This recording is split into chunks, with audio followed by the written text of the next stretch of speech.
ठीक आहे.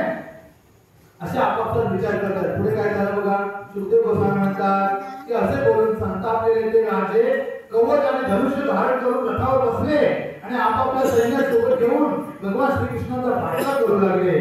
शत्रुसेना आपल्यावर चालून येत असल्याचे पाहून यादवांचे सेनापती आपापल्या धनुष्याचा कडक ताण करीत त्यांच्या समक्ष उभे राहिले. आता त्यांना भगवंत पुढे तारखेला पोहोचले पाहिजे ना, तर हे सर्व मागे लागलेले आहेत. पण भगवंतांना आता युद्ध विचार करायचं आहे. भगवंत तसे पोचणार नाही, दाखवतात ते म्हणून सर्वांचा पराभव करायचाच आहे भगवंतांना. नाहीतर भगवंताची लीला कशी सादर होणार आहे हा. आणि हत्या आणि हत्यावर बसून मेघाने पर्वतावर जलवृष्टी करावी त्याप्रमाणे यादवांवर ते शरवृष्टी करायला लागले. शस्त्रास्त्रे चालवण्याच्या कलेत कुशल असणाऱ्या शत्रू राजाने घोडे हत्ती आणि रथ यावर बसून मेघाने पर्वतावर जलवृष्टी करावी त्याप्रमाणे यादवांवर शरवृष्टी, शर म्हणजे धनुष्याचे बाण असतात ना, त्याची वृष्टी म्हणजे त्याच्यावर ते बाण मारायला सुरुवात केली. आपल्या पतीची अर्थात श्रीकृष्णाची सेना शत्रूच्या बाणवृष्टीने आच्छादित झालेली पाहून सुंदर रुक्मिणी भयविह्वळ झाली, घाबरली रुक्मिणी माता आणि लाजत त्यांच्या मुखाकडे पाहू लागली. हा भगवंताकडे पहिल्यांदाच भेटताय, फर्स्ट टाइम भेटताय. विचार करा, पहिल्यांदा तुम्ही पण आठवा पहिल्यांदा भेटताय असं तेवढंच झालं. नवऱ्याला पहिल्यांदा असं जातो चहा पाण्यासाठी आपल्याला आलं तरी पण नजरे बघत होतो ना, बघत होते काय तो पण. तो आता समोर सर्वजण बसलेले आहात, मोठे मोठे गावकरी बसले, त्याच्यानंतर तो चहा घेण्याचं तेव्हा पक्षी फुकतो. अशी परिस्थिती आपण गेलो सर्वजण त्याच्यामध्ये लग्न झालेले ते आणि ते होणार ते म्हणजे आहार असेल तर पण काय गॅरंटी नाही. आता तर मोबाईलला त्यामध्ये थोडा प्रॉब्लेम झाला तर ती बरोबर झाली. तेव्हा भगवान श्रीकृष्ण अर्जुनाला आश्वासित करीत म्हणाले की हे महामनुष्याने घेऊन नकोस, आता तुझ्या सेनेकडून शत्रूच्या सेनेचा विनाश होईल. काय म्हणतात, आता तुझ्या सेनेकडून. आता तुझं सैन्य आहे का ते, पण भगवंत किती चतुर आहेत बोलण्यात बघा. स्वीकार केला आता की हे सर्व आयडिया हे तुझंच आहे आता, कारण तू आता माझी पत्नी होणार आहे, तुझी जातीच एक प्रकारे. आणि तिला इथे तात्पर्यामध्ये काय रुक्मिणीवरील आपले प्रेम व्यक्त करण्यासाठी भगवान श्रीकृष्णाने तिला म्हटलं की तुझी सेना आहे, माझं सैन्य तुझंच आहे ना आता आजपासून, असे संबोधित केले. भगवंताने असे म्हणून संपूर्ण यदुकुळ म्हणजे आपल्या महाराणीची संपत्ती असल्याचे सूचित केले. हे तुझं सैन्य असं म्हटलं. भगवान श्रीकृष्ण आपल्या अनंतमय ईश्वरी सर्वांना प्रदान करू इच्छितात, म्हणजे आपल्याला सर्वांना पण. म्हणून तर ते वाट बघत असतात की बाबा तुम्ही बरोबर या, माझ्या धामाला या. आणि ते सर्वांना भगवंताने परत येण्याची प्रामाणिक तसंच कळकळीची याचना करतात. श्री भक्तिविनोद ठाकूरांनी आपल्या थोर पुत्रास अर्थात श्री भक्तिसिद्धांत सरस्वती ठाकूर यांना कृष्ण भावनेचा प्रचार करण्याची आज्ञा दिली. श्री भक्तिसिद्धांत सरस्वतींनी या आज्ञेनुसार भारतामध्ये सर्वत्र कृष्ण भावनेचा प्रचार केला आणि आपल्या शिष्य श्रेष्ठाला अर्थात श्री प्रभुपादांना जगभरामध्ये कृष्ण भावना पसरवण्याची आज्ञा दिली. श्री प्रभुपादांनी त्यांच्या आज्ञेनुसार स्थापलेल्या कृष्ण भावनामृत संघाद्वारे भगवान श्रीकृष्णाच्या या प्रेममय संदेशाचा सर्वत्र प्रचार केला जात आहे. श्रीकृष्णाचे स्मरण करा, त्यांची सेवा करा, त्यांच्या धामामध्ये परत जाऊन दिव्य ऐश्वर्याचा आनंद आपण सर्वजण म्हणजे प्राप्त करा. तर भगवंत वाट बघत असतात आणि आपले सर्व जे ऐश्वर्य द्यायला तयार असतात. जसं रुक्मिणीला घेतलं आणि पूर्ण हे तुझं सैन्य आहे. भगवंत किती दयाळू आहे बघा. जेवढं रुक्मिणीवरती प्रेम करतात तेवढं आपल्यावर पण प्रेम करतात, पण आपण ते प्रेम समजून घेत नाही. त्यांच्या प्रती आणि त्यांचं प्रेम व्यक्त करायचं असेल तर नामस्मरण. तर नामस्मरण ते नामस्मरण कळले आपल्याला, सर्व काही नामस्मरणामध्ये आहे ते करून सुद्धा दुसरं नाव घेत असतो. निष्ठा नाही ते असं आपल्यामध्ये. गद म्हणजे भगवान श्रीकृष्णाचा धाकटा भाऊ, संघर्ष मोठा भाऊ बलरामजी इत्यादी यादव मिळाली. शत्रुराजाचा तो पराक्रम सहन केला नाही म्हणून ते नाराज नावाचं बाण आहे. नाराज म्हणजे लोखंडाचे जे बाण आहे, तर नाराज नावाच्या बाणाची वृष्टी करून शत्रूचे घोडे, हत्ती आणि रथ नष्ट करू लागले. त्यावेळी रथ, घोडे आणि हत्ती यावर बसून लढणाऱ्या कोट्यावधी वीरांची मस्तके किरीट आणि कुंडलासह आणि शिरोभूषणासह भूमीवर पडली. म्हणजे किती मोठे युद्ध झालं, कोट्यावधी सैनिक होते संगतीने. तेथे युद्धभूमीवर सर्वत्र मांड्या, पाय, बोटे, कापलेले हात, तलवारी धारण केलेले हात, गदा आणि धनुष्य तसेच घोडे, गाढवे हत्ती, उंट, खेचरे आणि मनुष्य या सर्वांची मस्तके विखुरली होती त्या युद्धामध्ये. जे शत्रू पक्षाचे होते त्यांचे सर्वांचे. विजय मिळवण्यास आतुर असलेल्या ऋषींकडून आपले सैन्य मारले गेलेले पाहून जरासंध प्रमुख राजे हतोत्साहित झाले आणि रणांगणातून परत पाठवले. त्याच्यामध्ये ते पराजित झालेले आहेत. पत्नी हरण गेलेल्या एखाद्या पुरुषाप्रमाणे शिशुपाल झालं नाही तरी पण त्याला माझी पत्नी आहे तर पत्नीला कुठेतरी पळून नेलं अशा पुरुषाप्रमाणे शिशुपाल अत्यंत दुःखी झाला. तो निश्चित झाला. त्याचा चेहरा निरुत्साही झाला. त्याचे तोंड सुकून गेले. त्याची अशी दयनीय अवस्था पाहून सर्व राजे त्याच्याकडे गेले आणि त्याला पुढील प्रमाणे आता मार्गदर्शन करतात. बघा मार्गदर्शन म्हणजे सांत्वना देतात. पण सांत्वना पण खूप महत्वाची देतात. बघा काय सांत्वना देतात. जरासंध पहिल्यांदा म्हणतो कारण जरासंध वरिष्ठ आहे वयाने मोठा पण आहे. काय म्हणतो हे तर शार्दूल हे शिशुपाल राजा मनाची ही खिन्न अवस्था आता तू सोडून दे. देहधारी जीवांची सुखदुःखी कधीच चिरस्थायी नसल्याचे दिसून येते. म्हणजे आपण देहधारी देह म्हणजे आत्मा आपला म्हणजे मेन आपण आत्मा आहोत. आपल्याला हे भौतिक शरीर मिळाले म्हणून आपण देहधारी आहोत. तर देहधारी जीवनाची सुख दुःख कधी चिरस्थायी असतात का सांगा. कायमस्वरूपी मनुष्य सुखी असतो का किंवा कायमस्वरूपी मनुष्य दुःखी असतो का. सुख येतं सुख आल्यानंतर परत दुःख येणार नाही. दुःख येता परत सुख येतं परत दुःख येतं असं करता करता मृत्यू येतो. मात्र सुख दुःख चालूच असतं आपल्या जीवनामध्ये. ज्याप्रमाणे कळसूत्री वाहवली सूत्रधाराच्या इच्छेनुसार नृत्य करते ना त्यामध्ये कळसूत्री वाहवली त्याप्रमाणे भगवंतांच्या नियंत्रणाखाली हे जग सुख आणि दुःख अशा दोन्ही अवस्थांमध्ये संघर्ष करीत असते. काय म्हणतात भगवंताच्या त्याला माहिती आहे भगवंताने पळून गेले. श्रीकृष्णांना ते भगवंत मानायचे नाही ते साधारण गवळ्याचा कोण मानायचे. गवळ्याचा कोण स्वतः भगवंताने कार्य केले तर त्यांना माहिती हे सर्व भगवंताच्या इच्छेनुसार घडतंय. पण त्यांना अजून भगवंत हे कोण माहीत नाही. आणि असुराला किती समजावून सांगितलं की हे भगवंत आहे तरी ते मानायला तयार होत नाही. किती सांगा असे असुर आहेत ना आसुरी प्रवृत्तीचे लोक सुद्धा आहेत त्यांना किती ओढून सांगा बाबा भगवंताच्या नामाचा जप करा तरी ते भगवंताच्या नामाचा जप करणार नाही. मग हा जप करू माझ्या गुरुने हा जप केला हा करू नंतर ह्या देवीचा जप करू त्या देवीचा जप करू. अरे मग म्हणतात विश्वास तरी कशावर ठेवायला हे सांगतात हरे कृष्णा जप करा हे सांगतात याचा जप करा ते सांगतात त्याचा जप करा. मग प्रामाणिक काय त्याला प्रामाणिक कसं ओळखायचं कसं ओळखायचं प्रामाणिक तुम्हाला असा प्रश्न विचारा. मग प्रामाणिक कसं ओळखायचं. आता मी सांगतोय म्हणून प्रामाणिक ते दुसरा सांगतोय म्हणून प्रामाणिक तिसरा सांगतोय म्हणून प्रामाणिक कसं ओळखायचं प्रामाणिक. शब्द प्रमाण गुरु परंपरेतून आलेले त्याचं ऐकायचं सांगितलंय. जसं आता मग गुरु परंपरेचे जे आचार्य होऊन गेले जसं संत ज्ञानेश्वर महाराज आहेत त्यांनी सांगितलं भगवद्गीतेमध्ये सांगतात देवल असित व्यास मुनी नारद मुनी ह्या सर्वांनी श्रीकृष्णाला भगवंत मानले. हे अधिकारी पुरुष आहेत सर्वजण ऑथोराइज पर्सन आहेत सर्व यांनी भगवंतांना श्रीकृष्णाला भगवंत मानले आहे. त्याच्यानंतर जे पण आचार्य नारद मुनीच्या नंतर होऊन गेलेले आहेत आता या कलियुगात होऊन गेलेले जेवढे संत होऊन गेले त्यांनी पण भगवंतालाच मानले ना पूर्ण पुरुषोत्तम. मग ते तरी बघायचं त्यांचं आचरण बघायचं त्यांचा आहार बघायचं त्यांची राहणी बघायची त्याच्यावर तरी ओळखता येते की खरोखर भगवंत कोण आहेत ते. म्हणजे शारीरिक रचनावरून पण त्यांच्या विचारावरून पण ओळखता येतं आपल्याला की भगवंत कोण आहेत ते. बघा काय सांगतात ज्ञानेश्वर माऊली विष्णू विने जप व्यर्थ त्याचे ज्ञान रामकृष्णी मन नाही त्याचे. विष्णू विने जप व्यर्थ त्याचे ज्ञान रामकृष्णी मन नाही त्याचे. उपद्रोणी करंता घेण्याद्वय वाटा रामकृष्णी पैठा कैसा होत्य. वैशाली धाडणी गुरुविने ज्ञान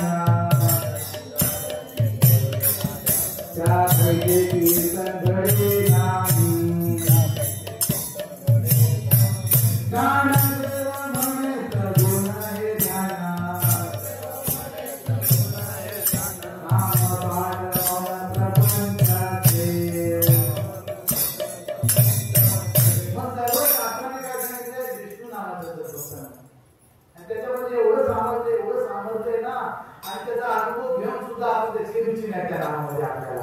अनुभव घेतो प्रत्येक जण एकदा जरी जप करतो ना. आता एकदा प्रश्न विचारला, जे काही लोक भगवंताचं नाम घेत नाही त्यांना नाम कसा मिळणार? तर जे नाम घेत नाही ना, आता ते झाडाला वृक्ष हे नाम घेत नाही पण ऐकू तर शकतात ना. काय नाही त्यांना, त्या झाडांना पण काय नाही, भले त्यांचं सुद्धा कानाचे आपल्याला दिसत नाही पण त्यांना सुद्धा कान आहे. त्यांना पण ऐकायला येतं. तर भगवंताच्या नावाशिवाय काय नाही. म्हणून जे आहेत ना, जे विश्वास ठेवत नाही त्यांनी या आचरणाचा अनुभव करून तरी भगवंताच्या नावाचा काही दिवस तरी अनुभव करायला काय होते. पण ते काही दिवस तर आधीच निराश होतात. असं होईल का, तसं होईल का. पण म्हटलंय संशय आत्मा विनश्यते. संशय नाही, पूर्ण विश्वास ठेवायचा असतो. काय सांगतात हे की देहधारी जीवाची सुख दुःखे कधीच एकताई नसल्याचे दिसून येते. ज्याप्रमाणे कळसूत्री बावली सूत्रधाराच्या इच्छेनुसार नृत्य करते, त्याप्रमाणे भगवंताच्या नियंत्रणाखाली हे जग सुख आणि दुःख अशा दोन्ही अवस्थांमध्ये संघर्ष करीत असते. बघा हे असून सुद्धा यांना थोडा आत्मज्ञान आहे हा, पण भगवंतही होईल पण आत्मज्ञान असून काय फायदा. ज्यांच्यामुळे आत्मज्ञान कळले त्याला विसरले, मग त्याचा काय उपयोग नाही. माझ्याकडेच पहा, स्वतःचं उदाहरण देतो बघा मोठं. माझ्याकडेच पहा 23 औक्षहिणी सैन्यासह आता 17, 11 आणि 7 किती 18 औक्षहिणी. 18 औक्षहिणी सैन्य म्हणजे 64 करोड. किती 64 करोड सैन्य महाभारताच्या युद्धात मारले गेले 18 दिवसात. 64 करोड किती 64 करोड सैन्य. तर 18 औक्षहिणीला 64 करोड होतात. 23 औक्षहिणी किती असेल विचार करा. एवढं सैन्य घेऊन हा जगात भगवंताची युद्ध करायला आला आणि 17 वेळा तो पराभूत झाला. किती वेळा 17 वेळा पराभूत झाला. आणि म्हणजे त्याचा अपमान पण केला गेला 17 वेळा. विचार करा. तरी भगवंत ना त्याला परत सोडायचं, जा सोडलं तुला, जा तर माफ केलं तुला, जा. ऍक्च्युली अशा व्यक्तीला हातून त्याने आत्महत्या करायला पाहिजे एक प्रकारची. पण हा निर्लज्ज आहे एक नंबरचा. जरासंध कसं आहे, निर्लज्ज आहे. आणि निर्लज्जपणे सांगतोय ते शिशुपाळाला सांगतोय की 17 वेळा मी श्रीकृष्णाकडून पराभूत झालोय, पण शेवटी मी एक दिवस तरी विजय मिळाला ना. त्याने विजय मिळवला. खरं सांगा तुम्ही 18 वेळा विजय मिळाला. भगवंताने क्रिया केली, पळून गेले भगवंत युद्धात. आता भगवंत बोलले ह्याला हरवून त्याला पराजित करून मी धरतो आता, तरी आपली लाच सोडत नाही. निर्लज्ज असतात काही समाजामध्ये लोक, तसा जरासंध निर्लज्ज आहे. भगवंताने 18 वेळी काय केले, पळून त्या अवर्षण पर्वतावर गेले आणि आग लावली पुढे 4 वेळा. भगवंत आठवला कृष्णाला आहे तिथून उडी मारली. त्याला वाटलं काय मेले दोघे जण, मृत्यू झाला आणि परत मागे लागला, आपल्या राजाकडे परत गेला आनंदी होऊन. नंतर शेवटी विमाना घेऊन गेले भगवंत आणि मग त्याचा वध केला. तथापि दैव आणि काळाद्वारे हे जग चालवले जाते हे जाणून मी कधीही शोक अर्चही करीत नाही. स्वतः सांगतोय. आता श्रीकृष्णाच्या संरक्षणाखाली असलेल्या या अल्पशा यादवाने आम्हा वीर समुदायांच्याही अधिपतीचा पराभव केलेला आहे. हे अल्पशे गवळी आहेत, सर्व यादव आहेत हे. दोघीजण गवळी, बाकीचे यादव. यांनी म्हणजे साधी म्हणायचे यांच्या आई वडिलांचा पत्ता नाही, कोणाचा मुलगा नेमका, गवळ्याचा मुलगा की यादवाचा मुलगा, काय करू नये. भगवंतांना असा तो शिव्या घालायचा आणि शिशुपाळाचा खूपच शिव्या घालायचा. बरे शिशुपाळ कोण होता भगवंताचा सांगा. आत्तेचा मुलगा होता तो. भगवंतांनी त्याला आनंद लावाय. जेव्हा आत्तेने त्याला हात होते जास्त, नेत्र होते जास्त, तेव्हा भगवंताचा मन येतो ना, आकाशवाणी झाली. आई पण घाबरली की असा कसा विचित्र मुलगा जन्माला आला. तर हे त्याचे हात एक्स्ट्रा गळून कधी पडते, आकाशवाणी झाली. ज्याच्या समोर गेले त्यानंतर त्याचे हात गळून पडते ना, त्याच्या अजून त्याचा मृत्यू होईल. जेव्हा भगवंतासमोर शिशुपाळाला घेऊन गेले ना, तर आत्ते घाबरले, कारण त्याचा नेत्र एक आणि हात गळून पडले, एक्स्ट्रा होते. तेव्हा त्याने प्रार्थना केली की माझ्या मुलाचा वध करू नको. भगवंताने शपथ घेतली 100 अपराध क्षमा करेल. तर हे भविष्यात माझ्या केले तर, नाहीतर मी तुझ्या मुलाला काय करणार. म्हणून भगवंत म्हणजे जन्मापासून तर भगवंताने रक्षण केले, पण हा उलटाच झाला. कसले कसले अपराध, किती अपराध केले भगवंताच्या प्रती. तर मग तुझ्या अल्पशा यादवांनी आम्हा वीर समुदायाच्या अधिपतींचा प्रभाव केलेला आहे. साम्राज्याचा काळ शत्रूंना अनुकूल असल्यामुळे म्हणजे आता दैव त्यांच्या बाजूने आहे, त्यामुळे आपण पराभूत झालो. आपलं पण कधीतरी भाग्य उजाडेल ना आपल्याला पराभूत करून. आपलं पण दैव आणि दैव सारखं भगवंत आहे, तुझे विरोधी आहेत ते, तुझा लाभ कधी होणार आहे, त्यांचा जय झालेला आहे. पण जेव्हा काळ आम्हाला अनुकूल होईल ना तेव्हा आम्ही देखील त्याच्यावरती जय मिळवू. श्री सुखदेव गोस्वामी म्हणतात, याप्रमाणे मित्रांकडून उपदेशीला गेलेला तो शिशुपाल आपल्या अविनाशसह स्वतःच्या नगरीत चेती त्याचं नगराचं नाव आहे परतला. युद्धात वाचलेले सेनापती सुद्धा आपल्या नगरीत परत गेले. तरी सुद्धा बलराम रुक्मी, बलवान अतिशय शक्तिशाली होता. भगवान श्रीकृष्णांचा अतिशय मत्सर करीत असते. श्रीकृष्णाने आपल्या बहिणीशी केलेल्या राक्षस पद्धतीचा विवाह त्याला मुळीच सहन झाला नाही, म्हणून तो संपूर्ण एक अंशही दिसेना एवढं श्रीकृष्णाचा पाठलाग करू लागला. बाकी सर्व गेले तरी पण हा पाठलाग करायला लागला. काय झालं पुढे? वैफल्यग्रस्त आणि अत्यंत संतापलेला असा तो बलवान रुक्मी कवच आणि धनुष्य धारण करून सर्व राजे ऐकत असता प्रतिज्ञापूर्वक म्हणाला, त्याने प्रतिज्ञा केली सर्व राजांसमोर. काय होतं बघा, मोठ्या गवळामध्ये, मी तुम्हाला सर्वांसमक्ष वचन घेत आहे की युद्धात कृष्णाचा वध केल्यापासून, कोणाचा? माझ्या बहिणीचा, या सुकुमार छोट्या मुलीचा, आता मुलगी नाही पोर झालेले पण म्हणतो याने काय केलंय, घेऊन गेलाय पळून माझ्या बहिणीला. तर युद्धात या श्रीकृष्णाचा वध केल्या वाचून आणि रुक्मिणीला परत आणल्या वाचून मी या नगरीत पुन्हा प्रवेश करणार नाही. भगवंताला कोणी परत करू शकतो का? पण त्याला श्रीकृष्ण भगवंत हे त्याला मान्यच नाही.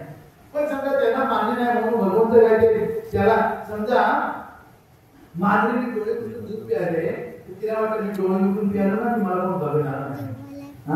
पण तिने बंद केल्यामुळे दुसरा बघायचं राहणार आहे का? तसे असं असतात, स्वतःला समजतात. तसं नसतं ना, सत्य कधी बदलत नाही. असे म्हणून तो रुक्मी आपल्या रथावर आरूढ झाला आणि सारथ्याला म्हणाला, जेथे कृष्ण असेल ना तिथे तुरंत घोडा हाक, त्याचे माझ्याला युद्ध होणार आहे. आपल्या सामर्थ्याने मदोन्मत्त झालेल्या दुष्ट बुद्धीच्या गवळ्याने, काय भगवंतांना शिव्या लागतं, आपल्या सामर्थ्याने मदोन्मत्त झाल्या हत्तीसारखा त्या दुष्ट बुद्धीचा गवळा आहे ना, माझ्या बहिणीचे क्रूरपणे अपहरण केलेले आहे त्याने. मात्र आता मी त्याचा तीक्ष्ण बाणाने त्याचा अहंकार नष्ट करणार आहे. अर्थ सिद्ध समय बोलतो, अहंकार कोणाचा नष्ट होणार आहे? आता त्या रुक्मीचाच अहंकार नष्ट होणार आहे. भगवान श्रीकृष्णाचे महात्म्य न जाणणारा दुर्बुद्धी रुक्मी ज्याप्रमाणे वल्गना करीत एकाच रथासह पुढे जाऊन त्यांना आवाज देत म्हणाला, अरे थांब थांब थांब, युद्ध कर माझ्याशी. श्रीकृष्णांना थांबवतोय. रुक्मिणीने आपल्या, रुक्मिणी नका म्हणा, तुम्ही चुकून रुक्मिणी, रुक्मिणीचा मोठा भाऊ रुक्मिणी आपले धनुष्य दृढपणे ओढून भगवान श्रीकृष्णांवरती 3 बाण सोडले त्याने पहिल्यांदा.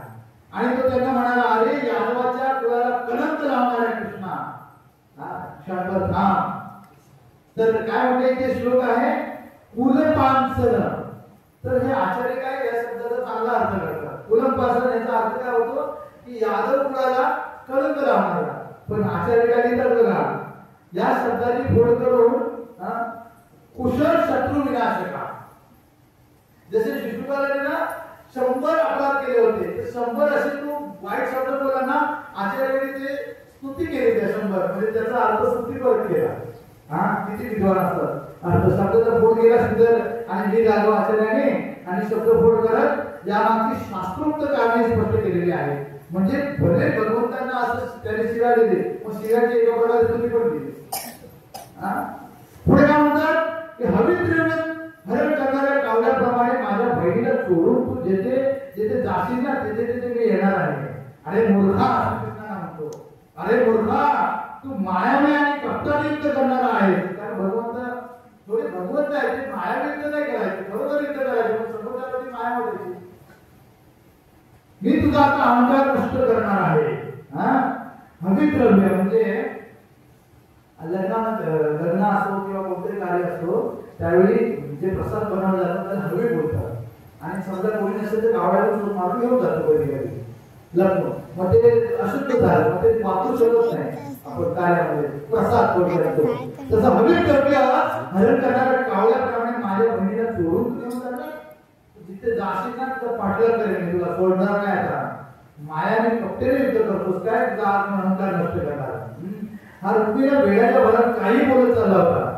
तो श्रीकृष्णावर दोष आरोपण करीत होता, दोषाचे ते स्वतः प्रदर्शन करीत होता. प्रत्येक जीव हा भगवंताचा अंश आहे म्हणून स्वतः रुक्मिणी कावळ्याप्रमाणे होता. भगवंताची शाश्वत पत्नी रुक्मिणी आहे, काय स्वरूपी. भगवंताने आपल्या पत्नीला घेऊन गेला, हा कावळ्यासारखा मागे धावतो की नाही कावळ्यासारखा. आणि परत बोलतो भगवंताला, बोलतो तू कावळ्यासारखा माझ्या बहिणीला घेऊन चाललाय. पण हा कावळ्यासारखा मागू ते तर कधी बोलते, तिला इच्छा विवाह करायचा, तू कोण मध्ये करणारा. भाऊ असतात म्हणून काय झाला, म्हणजे कधी कधी असे पण भाऊ असतात की अहंकाराने का, अरे मी आम्ही आली तर त्या माझी बोलतात ना, दोघांना आवडले, तू कशामध्ये आडवा येतो. बाकीचे सर्व तयार आहेत ऐकायला, हा एकटा याचा अहंकार काहीतरी. कारण तो शिशुपाळाचा मित्र खास करून, आणि शिशुपाळ हा वैरी आहे खास करून असं. तर पुढे माझ्या बाळाने मृत होऊन खाली भूमीवर पडण्यापूर्वी तू माझ्या बहिणीला बंधनमुक्त कर. स्वतःहूनच बंधन झाले, बाधित झाले आहे. रुक्मिणीची अशी व्यर्थ वर्गाला ऐकून भगवान श्रीकृष्ण जेव्हा हसले, त्यांनी 6 बाण सोडून रुक्मिणीचे धनुष्य म्हणून टाकले. भगवान श्रीकृष्णाने 8 बाणाने रुक्मिणीच्या 4 घोड्यांना मारलं. 2 बाणाने सारथाचा आणि 3 बाणाने ध्वजाला वेध घेतला.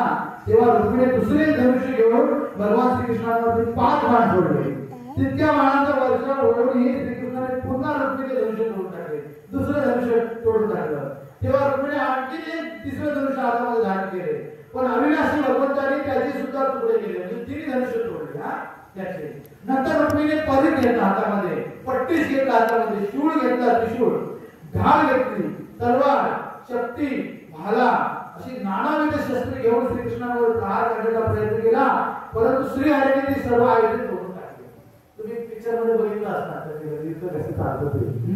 तेव्हा हाती तलवार घेऊन रुक्मिणीने रथातून खाली उडी मारली आणि भगवान श्रीकृष्णांना मारण्याच्या इच्छेने पतंगाने अग्नीवर धावून जावे, म्हणजे फुलपाखरू जातो, फुलपाखराला पतंग बोलतात, त्याप्रमाणे तो त्यांच्या अंगावर धावून गेला. पुढे काय बघा, रुक्मिणी आपल्यावर आक्रमण करण्यासाठी पुढे येत असलेले पाहून भगवान श्रीकृष्णाने बाण वर्षाव करून त्याच्या 10 तलवारीचे 3 तुकडे करून टाकले. नंतर श्रीकृष्णाने आपल्या तीक्ष्ण तलवार हाती घेतली आणि ते रुक्मिणीची हत्या करण्यासाठी सिद्ध झाले. आता रुक्मिणीचा वध करायला तयारच झाले. परंतु रथावर त्याची बहीण आहे. कोण आहे त्याची बहीण? कधी आपल्या भावाचा वध होण्यासाठी कधी मान्यता देईल का? किती झाले, पळून गेले, विरोधी झाले तरी भावाची हत्या करणारा बहीण देईल का? नाही. भगवान श्रीकृष्ण रुक्मिणीचा वध करण्यास सिद्ध झालेले पाहून साध्वी रुक्मिणी भयविह्वल झाली, घाबरली आणि त्याच्या भगवंताचे चरण पकडले तिने. आणि करुणा स्वरात ती म्हणते, रुक्मिणी माता म्हणते, योगेश्वर प्रणयात्मना देव देव जगत्पते हंतु नार असी कल्याण धातारण्ये महाभुज नारसी. तुम्ही वध करू नका माझ्या भावाचा. हे योगेश्वर, हे अपरिमित भगवान, हे देवादिदेव, हे जगत्पते, हे कल्याण मोठा असं बोलूया. हे योगेश्वर, हे अपरिमित भगवान, हे देवादिदेव, हे जगत्पते, हे कल्याण मूर्ते, हे महाभाव, कृपा करून माझ्या बंधूस मारू नका. प्रार्थना करते रुक्मिणी माता. शुभदेव गोस्वामी सांगताय परीक्षित महाराजांना ही कथा, हे राजन रुक्मिणी असे बोलत असताना भयामुळे तिचे शरीर थरथर कापायला लागले होते, सुखामुळे तिचे मुख सुकून गेले होते, दुःखामुळे तिचा कंठ दाटून आला होता. तिच्या अशा विचलित अवस्थेमुळे तिची सोन्याची माळ भरून पडली झाली. तिने श्रीकृष्णाचे चरण धरून विनवणी केली असता परम दयाळू श्रीकृष्ण रुक्मिणीला मारण्याच्या निश्चयापासून परावृत्त झाले. भक्तांना प्रार्थनेमध्ये खूप शक्ती असते. आपण पण अशी भगवंतांना प्रार्थना वारंवार करावी लागते. भगवंत असंच कोणाचं ऐकणार नाही का? ते नोकर आपले नोकर होतात, जसे अर्जुनाचे नोकर झालेच ना. जेव्हा एक ब्राह्मण होता ना, त्याला त्याच्या गुरुजी सांगितलं भगवद्गीता वाच, चैतन्य चरितामृतमध्ये उदाहरण आहे. तर त्याला विचारायला ना संस्कृत शिकलेला नाही, तर तो असं करायचं आणि नेहमी ती मानव करत जायचं आणि बघत राहायचा चित्र वगैरे त्या भगवद्गीतेमध्ये असलेले. तर एक दिवस चैतन्य महाप्रभू चालले होते आणि तो इतका भगवद्गीता वाचतोय पण त्याचे अर्थ सर्व म्हणजे तो वाचन करतो चुकीचं वाचतो, त्याला वाचन करता येत नव्हतं एक प्रकारचं, पण तो रडत होता आणि त्याच्या डोळ्यातून असून येत होते. तर चैतन्य महाप्रभू बोलतात की का तू रडतोय, एक तर तू वाचून चुकीचं वाचन करतोय, तुला वाचता येत नाही, तू असं रडतोयस का? तर तू काय सांगतो म्हणजे का बघ त्याने बघितलंय, मला दिसतंय अर्जुन रथावर उभा आहे, हातामध्ये धनुष्य आहे, भगवंत असे बसलेले आहेत, भगवंताच्या हातामध्ये रथाची दोरी आहे आणि अर्जुनाची लाख इथे आहे. म्हणजे अर्जुनचे लाख आहे, भगवंताच्या अंगावर लाख मारतोय. त्याला ते दृश्य म्हणजे महाभारताचं दृश्य त्याला दिसतंय, कारण महाभारतामध्ये मोठमोठे युद्धामध्ये म्हणजे मोठमोठे नगारे वाजताय, तुताऱ्या वाजताय, ढोल वाजताय. तर अर्जुन सांगू शकत नाही रथ इकडे घेऊन दे, आवाज जाणार नाही.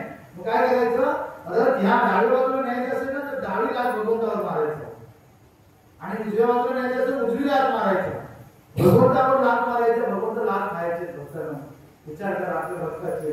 तर तो ब्राह्मण एकदम मोक्षाविषयी लढत होता की भगवंत त्याला माहिती की साक्षात भगवंत लाट खातात आपल्या भक्ताची. भगवंत दास नाही म्हणणार का आपले, पण आपल्या भक्तीमध्ये तेवढं सामर्थ्यच नाही. आपण तर सुद्धा शरणागतीवर राहत नाही भगवंताशी. सर्वजण मी पण नाही राहत, तुम्ही राहत असाल मला माहित नाही, पण आपण तेवढं शरणागत राहत नाही भगवंतांना. तर म्हणतात हे असे रुक्मिणी बोलत असताना ते एकदम भयावह एकदम घाबरलेले आहे. परंतु परम दयाळू श्रीकृष्ण रुक्मिणीला मारण्याच्या निश्चयापासून परावृत्त झाले. भगवंताने ठरवलं, रुक्मिणीची प्रार्थना ऐकली की मला आता याचा वध करायचा नाही. परंतु वधाचे दोन प्रकार आहेत. कोणते प्रकार आहेत? अपमान. काय करायचं? अपमान. काय केला अपमान, कसा केला? भगवंताची तलवार धारदार होती, वस्त्राप्रमाणे. काय केलं भगवंताने बघा, भगवान श्रीकृष्णाने दुष्ट कर्म करणाऱ्या रुक्मिणीला वस्त्राने पहिले त्याचे हात बांधले पाठीमागे चांगले आणि त्याच्या निशा काढून टाकल्या तलवारीने. म्हणजे जो असतो ना एकदम ज्याला मान सन्मान असेल त्याची मिशी काढली तर मिशीमध्ये त्याचा म्हणजे काय करतात त्याला पद प्रतिष्ठा असते. मिशीमध्ये त्याच्या मिशा काढल्या, त्याच्या झाड्या काढून टाकल्या आणि ते पण कसे असतात कटिंग करतात ना गजनिष्ठ आहे अशा विद्यार्थी आपल्या असे वाटून नाही करत असेल. आता गजनिष्ठ आहे त्यावेळी तुम्हाला प्रत्येकजण असे काय करत होते जेवढे होते नंतर तो तेरेना पिक्चर बघितला तेरेना सर्व पोस्ट टाकून झाले होते आणि इथे शेंडी इथे ब्रह्मरत्न असे ठेवायचे असते ना थोडस त्या जागेवरती इथे पण शेंडी इथे ठेवायचे ते सर्व चुकीचं. तसं भगवंतांनी अशा विचित्र पद्धतीने त्याचे केस कापले ना की तो म्हणजे वेगळा दिसायला लागला तो. त्याला म्हणजे बोलतात काय बोलतात तो आता मला शब्द आठवत नाही, त्याला ना विद्रुप करून टाकलं, थोडं विद्रुप केलं त्याला असं कापलं. आणि ज्याप्रमाणे हत्तीने कमले चिरून टाकावे त्याप्रमाणे यदुवराने इकडे भगवंतांनी याला असं विद्रुप करताय आणि बाकीकडे युद्ध पण चालू आहे. तर यदुवीराने काय केलं, जसं हत्ती कमल चिरून टाकतात ना चिरून टाकतात त्याप्रमाणे यदुवीराने विशाल शत्रू सैन्याचा विनाश केला. त्या पृथ्वीचं जे एक औक्षणी सैन्य होतं ना त्याचा सर्वांचा विनाश करून टाकला यादवाने. आणि यादव असे होते यादव की कधीही युद्धात पराजित न होणारे होते, कारण यादव सर्व देवताच होते स्वर्गाकडे आले. देवतांना कोण पराजित करू शकतो ज्यांच्या सोबतीला भगवंत असताना. तर यदू जेव्हा भगवान श्रीकृष्णांजवळ आले तेव्हा त्यांनी मृत्यूप्राय झालेल्या रुक्मिणीची दयनीय अवस्था पाहिली. सर्व शक्तिशाली बलरामांना धीरवाना रुक्मिणी दिसतात. आता बलरामजी खूप दयाळू आहे, दया दाखवायला आले. बलरामजी सर्वात शक्तिशाली बलराम आहे, नावच बलराम. धीरवाना रुक्मिणी दिसतात. त्यांनी दयावर होऊन त्याला बंधनमुक्त केलं, त्याचे हात सोडले बलराम. आणि पुढे ते श्रीकृष्णांना म्हणाले, भगवान बलराम म्हणतात, अरे कृष्णा तू हे अगदी अयोग्य कार्य केले आहे, तू असं करायला नको पाहिजे. एक तर त्याच्या बहिणीसमोर त्याचा अपमान केला. कधी समजा बाहेरचा व्यक्ती आला आणि आपल्या मित्राला अपमान त्याच्या पत्नीसमोर केला तर त्याला म्हणजे नेल्यावर केल्यासारखं होतं, तसं बहिणीसमोर अपमान केला त्याचा भगवान श्रीकृष्णाने. तू अयोग्य कार्य केले आहेस आणि हे कार्य आपल्या निंदेस कारण ठरणारे आहे. दाढी आणि मिशा आणि केस कापून आपल्या माणसाला विद्रुप करणे म्हणजे त्याचा वध करणे आहे. पण अशी व्यवस्थित नाही झाली कापली, इथून इथपर्यंत कशी कापली आणि ती कापलीच नाही, आणि नंतर इथून इथपर्यंत कापली इथे ठेवली. कसं वाटेल, कसं वाटेल बरं? नंतर अशी दाढी कापली, एका बाजूला अर्धी कट मारली आणि इकडच्या बाजूला दाढीच नाही. असं विकृत केलं भगवंताने. भगवंताने केस काढण्यामध्ये हुशार आहे, ते सर्व बाबतीत हुशार आहे. त्यांची स्टोरी करण्यात पण एक नंबर. स्टोरी करायची असेल तर ती बरोबर कोणी करू शकत नाही. म्हणून त्याचं नाव काय आहे? मागणं. पळून जाण्यामध्ये पण हुशार, म्हणून त्यांना काय बोलतात? रणछोड. रणछोड, रणामध्ये पळून गेले, त्याचं पण कारण बोलून जाण्याचं. ठीक आहे, म्हणजे आपण जर चोरी केली ना तर आपल्याला काय बोलणार आहे? चोर कुठला, आई बापाने याला शिकवलं नाही. पण भगवंताने चोरी केली कीर्तन, हे मागून चोर मागून चोर आपण कीर्तन करायला लागलो. पण ते भगवंतांना शक्य, आपल्याला ते नाही. म्हणून आपण भगवंतांनी सांगितलेलं करायचे, भगवंत बनण्याचा प्रयत्न करू नये. इकडे आपल्याकडे जन्माष्टमी साजरी केली जाते, आपण पाळण्यामध्ये भगवंतांना बसवतो. माझी एक बहीण आहे ना, मामाची मुलगी, तिचे गुरु आहे. तर एकदा मामा आणि मामी तिकडे जन्माष्टमी साजरी करायला त्यांच्या आश्रमात गेली, तर पाळण्यात त्या गुरुला बसवलेलं आणि गुरुला मागत आहे. कोण त्याचं नाव घेतो? ते रविशंकर, श्री श्री रविशंकर, माहिती आहेत ना, सर्वांना माहिती आहे. तर मामी बोलते, अरे वाढदिवस कुणाचा आहे? जन्माष्टमी श्रीकृष्णाची, या माणसाला हलवत आहे तुम्ही. मग मामीचा विश्वास उडाला. बहीण बोलायची, माझी गुरु असेल, माझी गुरु असेल, आर्ट ऑफ लिव्हिंग, जीवन जगण्याची कला शिकवतात. ही कधी शिकवतात? स्वतः श्रीकृष्ण बोलून हलतोय पाण्यामध्ये. असे पण आहे मोठू गुरु. आणि मोठी मोठी आधी माझी बहीण सीए आहे, चार्टर्ड अकाउंटंट आहे, एवढी शिकलेली आहे, तरी पण तिकडे असं काय सांगायचं? शास्त्र समजूनच घेत नाही. का माहितीये? त्यांच्या भाग्यातच नाही. ते किती आध्यात्मिक भौतिक तिचं शिक्षण किती असो, पीएचडी झाला असो, किती तिला 10 वर्ष समजावून सांगितलं की नाही शास्त्र श्रेष्ठ आहे, माझे गुरु श्रेष्ठ आहे, गुरु पाखंडी, स्वतः श्रीकृष्ण समजतो. असं गुरु असतो का तो? असं गुरुचा त्याग करायचा असतो कधी? असं गुरुचा त्याग केल्यावर पाप लागत नाही कधी. त्याच्यावर कोटी वैरिष्यम यज्ञपी परमसनी, कोटी वैराप्रमाणे, करोडो वैराप्रमाणे त्या व्यक्तीचा त्याग करायचा असतो. तर भगवान काय म्हणतात की हे साध्वी रुक्मिणीला म्हणतात, तुझ्या भावाला विकृत केलेल्या या गोष्टीमुळे तू चिंतित होऊन आमच्याविषयी असूया बाळगू नको.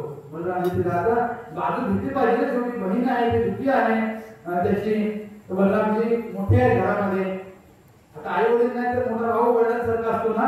बलरामजी सांगतायत की तू असल्या आमच्याविषयी भागू नकोस, म्हणजे बेस असं काय करू नकोस. मनुष्याला भोगायला लागणाऱ्या सुख दुःखाचे दायित्व त्याच्या स्वतःवरच असते. समजा माझ्याशी कोणी माझा वैरी आहे, माझ्या जीवनामध्ये किंवा माझ्या जीवनात काही वाईट घडत असेल, आजच मी सांगितलं बाबा, कधी मला ग्रह अनुकूल नसतील, कधी माझ्यावरती पितृदोष असेल, कधी माझ्यावर वास्तुदोष असेल, कधी माझ्यावर कर्णीबाधा केले असेल, तर शास्त्र सांगते याचं कारण काय? म्हणजे तुमचे स्वतःचे कर्म खराब आहे. हे तर बाह्यकार आहे. जेव्हा कर्म खराब असत तेव्हा हे सर्व आपल्यावर हल्ला करतात. जसं मृत्यूची देवता यमराज आहे ना, मृत्यूच्या नंतर दंड देते, तसे त्यांचे जे भाऊ आहेत ना, पण भाऊ आहेत जिवंतपणे दंड देतात. त्यांना इच्छा नसते दंड देण्याची, म्हणजे ते कर्म तसे आहेत ना, ते कर्माचे फळ देण्यासाठी बाध्य आहेत. म्हणून सांगतात कर्म चांगले करावं, आणि हरिनामाशिवाय दुसरं कर्म नाही चांगलं करताना. हरिनाम कंटिन्युअसली हरिनाम झालं पाहिजे. ते गाठीमध्ये सांगतात की असं टाहू फोडला पाहिजे हरिनामाचा. तो टाहू आपण फोडत नाही, आणि तो तेवढी हृदयामध्ये तेवढी आपली म्हणजे अशी उत्कंठा नसते ना, त्यामुळे मग कधी व्यसन लागतं, कधी काय लागतं, भक्तीमध्ये येऊन सुद्धा व्यसन सुटत नाही. अर्थात काय, आपली भगवंतामध्ये तेवढी आसक्ती नाही. कसं होणार? होऊच शकत नाही कधी. एकदा भगवंताचं नाम घेतल्यानंतर आपल्या हातून अपवित्र कार्य कसं घडेल सांगा तुम्ही? अर्थात याचा अर्थ आपण नाम व्यवस्थित घेतच नाही भगवंताच, आणि अज्ञानामध्ये आपण फसून जातो. तू आमच्याविषयी असले वागू नकोस. मनुष्याला भोगावं लागणाऱ्या सुख दुःखाचे दायित्व त्याच्या स्वतःवरच असते, स्वतः त्याला कारणीभूत असतो. समजा मला एखाद्याने शिडी दिली ना, अर्थात मी याला शिडी आधी दिलेली आहे, मला तुम्ही धोका दिलाय ना, अर्थात मी त्या व्यक्तीला धोका दिलेलाच आहे, कारण धोका देतो ना आपण दिलेला असं समजायचं, तिथं वैरी नाही व्हायचं, निश्चितच आपण त्याला धोका दिलेला आहे मागे कधीतरी. हा, हे सत्य आहे एकदम, कारण तो स्वतःच्याच कर्माची फळे भोगत असतो. हे साक्षात बलराम सांगतोय रुक्मिणी देवीला. बलराम श्रीकृष्णाला पुन्हा म्हणाले, एखाद्या नातलगाचा अपराध देहांत शिक्षेला पात्र असला तरी त्याला मारणे योग्य नाही. उलट अशा अपराधासाठी त्याला कुटुंबातून बहिष्कृत केले पाहिजे, वध करायचं, त्याला घरातून घालून द्यायचं. किती भयंकर अपराध असला तरी, परंतु मारायचं नाही. उलट अशा अपराधासाठी कुटुंबातून बहिष्कृत केले जावे. त्याचा स्वतःच्याच पापाने मृत्यू झालेला असल्यामुळे त्याला पुन्हा मारून काय उपयोग, तो आधीच केलेला असतो अपराध, त्याला पुन्हा मारण्यात काय अर्थ आहे. आता बलरामाला रुक्मिणीकडे पुन्हा वळून म्हणतात की साक्षात प्रजापती ब्रह्मदेवाने निर्माण केलेल्या क्षत्रिय धर्मानुसार एका भावाला कधी कधी आपल्या भावासह मारावे लागते. हा धर्मनियम खरोखर भयंकर आहे. कधी कधी नियम असा असतो, पण तो एकदम काय म्हणतात की तो भयंकर नियम आहे, तो मोठ्या ठिकाणी तो पालन करावा लागतो. जसं भावाला गेलं ना, भावाला मारलं ना, पण का मारलं त्याचं कारण काय, आतताई होता. कोणाचा, दुर्योधन. 7 प्रकारचे आतताई असतात. एक तर त्यांनी विष दिलं भावाला, भाऊच ना तो विष दिलं, त्याच्या घराला आग लावली, त्याच्या पत्नीला म्हणजे तिचा अपमान करण्याचा प्रयत्न केला, त्यांना जुगारामध्ये हरवण्याचा, फसवण्याचा प्रयत्न केला. त्या आतताईच्या शास्त्रामध्ये सांगितले वध केलाच पाहिजे, त्याचे पाप लागत नाही, भले तो कोणी असो. बलराम पुन्हा श्रीकृष्णांना म्हणतात की वैयक्तिक ऐश्वर्यामुळे मदांत झालेले दूर अभिमानी लोक राज्य, भूमी, संपत्ती, स्त्रिया, सन्मान आणि सत्ता यासाठी इतरांचा अपराध करतात, हत्या सुद्धा करतात. बलराम रुक्मिणीला म्हणतात तुझी बुद्धी अज्ञानी व्यक्तीप्रमाणे विषम आहे. विषम म्हणजे तिला अज्ञानी म्हणत नाही, तुझी बुद्धी विषम आहे म्हणजे कसं, भेद करत नाहीस तू. कारण सर्व प्राणी मात्रांचा द्वेष करणाऱ्या आणि तुझ्या खऱ्या हितचिंतकांना क्लेश देणाऱ्या लोकांचे तू कल्याण चिंतित आहे. ऍक्च्युअली तिचा भाऊ असून पण तू काय उपयोगाचा नाहीये. भाऊ असं तर बहिणीचे हित करायला पाहिजे ना. आता आयुष्यभर त्या राक्षसाच्या हातात द्यायला तयार झाले, फक्त अहंकारापोटी. पण याने विचार केला नाही, जर श्रीकृष्णाकडे माझी बहीण गेली तर आयुष्यभर सुखी राहील, ते त्याने विचार केला नाही. माझ्या अहंकाराला कळालं आहे ना, मी कोणतरी मोठा आहे ना, आणि माझा अपमान होईल ना, पण तुझा अपमान झाला तर चालेल, पण तुझी बहीण सुखी राहील. पण तू तुझा अपमान नाही झाला, तुझ्या मनाप्रमाणे गेला आयुष्यभर तिकडे दुःखी राहील, कारण तू असुरच आहे. आणि असुराच्या हाताखाली कोण सुखी राहू शकतं, नाही राहू शकत. भगवंताची महाशक्ती लोकांना आत्मस्वरूपाचे विस्मरण करते आणि मग असे देहात्म बुद्धीने प्रभावित झालेले लोक इतरांना आपले मित्र, शत्रू, तटस्थ असे मानू लागतात. एकमेव असा परमात्मा अखिल प्राणीमात्रांच्या ठिकाणी निवास करीत असतो, परंतु भ्रमित झालेले लोक आकाशामधील प्रकाश व स्वतः आकाशात नाना प्रकारचे आहे असे मानणाऱ्या लोकांप्रमाणे परमात्माही नाना प्रकारचा आहे असे मानतात. अर्थात तुम्ही 4-5 हांडे भरून ठेवा, त्या हांड्यामध्ये चंद्र बघितलात ना, तर चंद्र इथे पण दिसतो, चंद्र तिथे पण दिसतो, त्या पण हांड्यात दिसतो पाण्याने भरलेल्या हांड्यामध्ये. पण चंद्र काय 10 चंद्र आहेत का, चंद्र एकच आहेत, पण हे लोक असे समजतात. हे उदाहरण देऊन बलराम सांगतायत. प्रारंभाने अंत असलेल्या भौतिक देहाची रचना पंचमहाभूतां इंद्रिय आणि त्रिगुणापासून झालेली आहे. कशावरून झालेली आहे सांगा बरं. पंचमहाभूत कोणती, पृथ्वी, जल, अग्नी, वायू, आकाश. हा, आणि दुसरा नुसतं पंचमहाभूत, अजून काय इंद्रिय कोणती दुसरी, मन, बुद्धी, अहंकार. बघा हे झालं स्थूल शरीर, जे मेल्याच्या नंतर आपल्याला पूजलं तरी जातं, गाळलं तरी जातं किंवा अग्निसंस्कार केले जातं, झालं. पण दुसरं शरीर अजून आहे, सूक्ष्म शरीर, त्याचे 3 आहेत, मन, बुद्धी, अहंकार. त्याला कारण शरीर असं म्हणतात. ते आपल्या आत्म्याबरोबर जातं. ते आत्म्याबरोबर जातं, हे जाऊ शकत नाही, कारण आता हे भस्म झालं, कारण या जगातलं शरीर आहे आणि आपण या जगातले नाव आहे. ह्या जगात तर आकाशापासून आकाश तो कुठे आहे सांगा आपल्या शरीरात, टाळू. टाळू कुठे आहे, पोकळी आहे. हवा कुठे आहे, वायू कुठे आहे, अग्नी कुठे आहे, खालीला बसतोय. शब्द म्हणजे आकाश तत्व आहे, जे बोलतोय वायू त्याला. त्याच्यानंतर काय झालं, पृथ्वी कुठे आहे, पृथ्वी कुठे आहे, पृथ्वी आहे ना, पृथ्वी कुठे आहे सांगा. पृथ्वी कुठे आहे सांगा बघू. एकदम सोपा प्रश्न आहे ना. ज्यावेळी आपण भस्मसात केले जातात ते राख उडते ना, राख, ती राख काय बघून आली कुठून दुसरीकडून. या शरीराची राख होते. आता हे जर म्हणजे जल आहे, जल म्हणजे पाणी आहे, पाणी सुटलं की ते एकत्र झालं की ते राख बनते. ती राख म्हणजे पृथ्वी, म्हणजे माती आहे ना एक प्रकारची. ते पृथ्वीचं जो आपल्या शरीरात आहे म्हणजे प्रत्येकाच्या शरीरात पृथ्वीपासून बनलेलं आहे. हा ठीक आहे. म्हणून आपण दगड उचलला आणि वरती फेकला तर सगळं एकदम वरती जातो, खाली येतच नाही ना. दगड खाली येतच नाही बघतो का, तर मेट्रो होतो की न्यूटन बोलतो गुरुत्वाकर्षण. गुरुत्वाकर्षण ठीक आहे. त्या पृथ्वीचा अंश येतो तो तिकडच येणार. 1000 गाडीमध्ये एक छोटा वास्तू सोडला ना, तर 1000 गाडीमध्ये ते छोटं वास्तू आपल्या गाडीने जाणार. कुठे जाऊन जाणार नाही, सुरुवातीला आपलं आहे पण नंतर वास घेऊन बरोबर आपलं ऐकत जाणार. तसं हे सगळं पृथ्वीचं अंश आहे. आता ही वास खाली घालायची वरती टाकणार. हा वाईटच आहे अंश, ती वाईट जाते वरती आहे ना. तिथे न्यूटनला सांगितलं इथे गुरुत्वाकर्षण कुठे गेलं, हे गुरुत्वाकर्षण खाली गेलं वरती काय झालं. आपल्या शास्त्रात आधीपासूनच दिलेलं आहे.